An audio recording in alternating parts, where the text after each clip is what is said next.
Assalamualaikum warahmatullahi wabarakatuh. Segala puji bagi Allah yang telah menjadikan hubungan-hubungan rohani ikatan-ikatan hati dengan para tokoh yang memiliki sifat-sifat mulia dan diridhoi sebagai salah satu sebab yang mendatangkan rahmat dan inayahnya. Sholawat dan salam semoga senantiasa tercurah kepada junjungan kita, tauladan kita dan pemimpin kita, Nabi Muhammad SAW, juga kepada keluarganya serta para sahabatnya yang tulus dan sungguh-sungguh dalam menempuh jalan Allah. Pada episode keempat kali ini, kami akan menguraikan tentang keluhuran perangai, budi pekerti Sayyid Ali bin Abdullah bin Abdurrahman As-Segaf yang banyak disukai, perilakunya yang lurus dan konsisten, serta tindakannya yang terpuji dan mulia. Maka inilah inti dari episode kali ini dan menjadi tujuan mereka yang berpikir logis, karena di dalamnya mengandung uraian tentang ibadah, disiplin waktu, dan kesungguhan takarubnya kepada Allah yang luar biasa. Di mana hal ini membuatnya mendapat kedudukan istimewa di sisi Allah. Bukti-bukti atas semua itu dapat dilihat dari perilakunya, fakta yang banyak diketahui para tokoh dan masyarakat luas. Berkata Sayyid Al-Imam Al-Arif Billah Umar bin Zain bin Smith, sewaktu membaca biografinya ia berkomentar, Sayyid Ali adalah salah satu pondasi Tariqah Hadadiyah. Di zamannya dalam hal ibadah, Sayyid Ali bin Abdullah adalah tolak ukur bagi masyarakat. Mengenai waranya, sungguh beliau telah berada di posisi tertinggi. Bagaimanapun beliau sangat berhati-hati dalam hak-hak hamba Allah. Seringkali beliau memperingati banyak orang akan hal itu. Bila melihat kepribadiannya, Anda akan yakin bahwa diri Anda tidak selamat, karena Anda melihat betapa hati-hatinya beliau. Sepanjang hidupnya, beliau tidak memakan sesuatu kecuali yakin kehalalannya. Beliau sanggup bersabar meskipun dirinya sangat lapar, seperti yang pernah terjadi di Madinah. Bagaimana yang telah beliau ceritakan sebelumnya tentang kisah seorang wanita yang memberinya uang tapi ia kembalikan. Dengar kataku, bila Allah memberi sesuatu kepadamu jangan kau tolak, kata wanita itu sambil kembalikan lagi uang tersebut. Lalu ku terima uang itu dan ku belikan makanan, roti dan kopi. Hingga sekarang aku masih ingat kata-kata wanita itu, kata beliau menjelang akhir hayatnya. Seorang zolim pernah mendatangi beliau untuk sebuah keperluan. Orang itu membawakan beliau sedikit kopi dan gula seperti kebiasaan orang-orang di daerah tersebut. Beliau pun menerima hadiah itu, namun beliau langsung membuangnya lewat jendela, padahal orang zalim itu melihatnya. Banyak sekali kejadian serupa yang memiliki nilai sikap kehati-hatian dan transparansi beliau dalam masalah yang hak. Sungguh beliau tidak takut dicela oleh siapapun bila sedang berada di jalan Allah. Berikan upah pekerja sebelum kering keringatnya, begitu kata beliau saat disinggung soal kewajiban majikan dan hak-hak pekerja. Beliau selalu kontan membayar upah pegawai setelah pekerjaannya selesai. Ketika mengingatkan bahayanya hak-hak hamba Allah, beliau sering mengulang-ulang perkataan seorang ulama besar bahwa 70 sedekah yang makbul tidak dapat mengimbangi setakar hak-hak hamba Allah. Mengenai kezuhudannya, kedermawanannya, dan besarnya keterikatan dirinya pada Tuhan, maka sejarah telah mencatat bahwa beliau telah menjauhi dunia dan isinya. Beliau zuhud dalam segala kondisi dan melepaskan hubungannya dengan keduniawian secara total.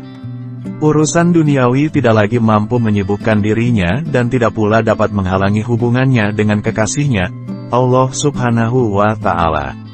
Mengenai kesungguhan tawakalnya, sungguh beliau figur yang paling menonjol. Beliau meninggalkan semua sebab atau cara mendapatkan dunia lalu beralih berserah diri kepada Tuhannya. Beban ekonomi yang dipikulnya memang teramat banyak, tetapi perjalanan hidupnya jauh lebih mulia. Beliau tidak cemburu dan tidak peduli pada sesuatu milik orang lain. Saat muncul sebuah bencana atau datang sesuatu yang menakutkan, beliau tabah luar biasa menghadapinya. Di tahun 1175 Hijriah, muncul seorang ahli bidah bersama kaumnya yang bodoh.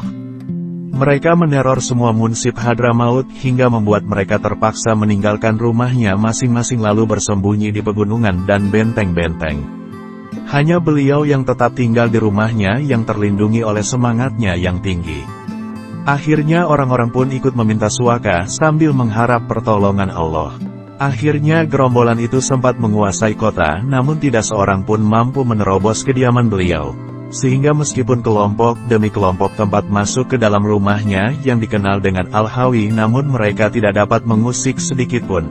Apalagi banyak dari mereka yang berlindung di dalam rumah beliau. Di hadapan mereka beliau berdoa, "Ya Allah, lindungilah kami dari kejahatan musuh." Hingga akhirnya semua mendapat perlindungan karena keberkahan kesungguhan tawakal dan ketidakpedulian beliau pada para musuh. Budi pekerti beliau sungguh luar biasa. Itu adalah sesuatu yang nyata di setiap sikap dan tindakannya. Di antara sifat tawadunya yang agung, adalah penolakannya saat semua orang ingin mencium tangannya. Beliau keberatan untuk itu, bahkan untuk keluarga dekatnya. "Mencium tanganku adalah seperti menamparkan pipiku," kata beliau. Bila ada seorang sadah mencium tangannya di luar sepengetahuannya, beliau balas mencium tangannya untuk memuliakan Ahlul Bait Rasulullah Shallallahu Alaihi Wasallam. Beliau tidak pernah mengizinkan mereka mencium tangannya saat berjabat tangan. Berulang kali beliau peringatkan hal itu meski beliau tahu mereka melakukannya dengan senang hati dan niat baik. Namun beliau tetap tidak memperbolehkan kecuali para keturunannya seperti anak cucu, dan itu pun tidak seluruhnya. Di sisi lain beliau merasa gembira saat melihat keluarganya hidup dalam kecukupan materi dari harta halal. Beliau khawatir mereka memperoleh harta dari jalan meminta-minta yang jika demikian tentunya mereka telah membuat orang lain berada dalam kesulitan. Beliau berkata, "Ahlul Bait tidak akan memperoleh harta secara berlebihan. Jika berlebihan akan berkurang berangsur-angsur disebabkan oleh doa yang dipanjatkan Rasulullah Shallallahu Alaihi Wasallam. Ya Allah, berikanlah rezeki kepada keluarga Muhammad secukupnya saja." Sesungguhnya budi pekerti Sayyid Ali Assegaf lebih lembut dari angin yang berhembus dan lebih segar dari air jernih. Setiap orang dihadapinya dengan budi pekerti, tutur kata santun, dan keakraban. Setiap orang yang duduk dengannya akan menyangka bahwa dirinya lah orang yang paling dekat dan merasa paling mulia di hadapannya. Beliau sabar menghadapi cemoohan atau gangguan orang dan mampu menghindari kekasaran, serta mampu menahan perasaan dari perilaku mereka yang tidak mampu ditahan oleh amarah orang yang paling rendah diri dari mereka sekalipun. Beliau pandai bergaul, bisa bertemu dengannya, siapapun akan merasa nyaman dan tidak ingin berpisah seolah tiada kata bosan untuk duduk bersamanya. Beliau berbicara menyesuaikan alur lawan bicaranya. Beliau juga menanyakan tentang keluarga dan orang-orang yang ditanggung lawan bicaranya, anak-anaknya, baik yang besar maupun yang kecil. Beliau merasa kehilangan, apalagi jika beliau memiliki hubungan yang begitu dekat dengan orang tersebut. Terlebih lagi jika orang tersebut sering menghadiri pengajiannya yang banyak mengambil manfaat dari majelisnya. Bila beliau tahu bahwa orang tersebut berhalangan hadir karena tengah bepergian atau sakit, beliau mendoakannya sungguh-sungguh. Dan jika orang tersebut telah hadir kembali, beliau tunjukkan kegembiraan atas kedatangannya. Beliau tanyakan keadaannya meski di tengah berada di sebuah majelis ramai, dan meski orang itu tidak dihargai oleh orang-orang. Majelis beliau tidak memiliki penjaga, pintunya tidak pernah tertutup untuk para tamu. Beliau selalu menerima dan menyambut para tamu meskipun beliau telah duduk begitu lama. Kondisi ini selalu beliau alami. Seringkali beliau tersiksa karena menahan kencing, sementara usia beliau telah begitu lanjut. Namun beliau hanya diam, tujuannya agar mereka tidak segera pulang. Semua itu ditanggungnya sendiri. Dan jika para tamu pulang, cepat-cepat beliau bangun dengan segenap rasa sakit yang diderita. Bila ada yang datang untuk mengadukan keadaannya, beliau mendengarkan penuh perhatian lalu dibantunya dengan doa. Tak jarang orang mengadu bahwa dirinya tengah dililit banyak hutang. Beliau selalu mengingatkan dan mendoakannya. Beliau lakukan itu hampir di setiap waktu, khusus bagi mereka yang memiliki hubungan dekat. Terkadang didoakan dengan doa tambahan, "Ya Hayu Ya Qayyum, lunasi ya hutang si fulan yang berhutang itu."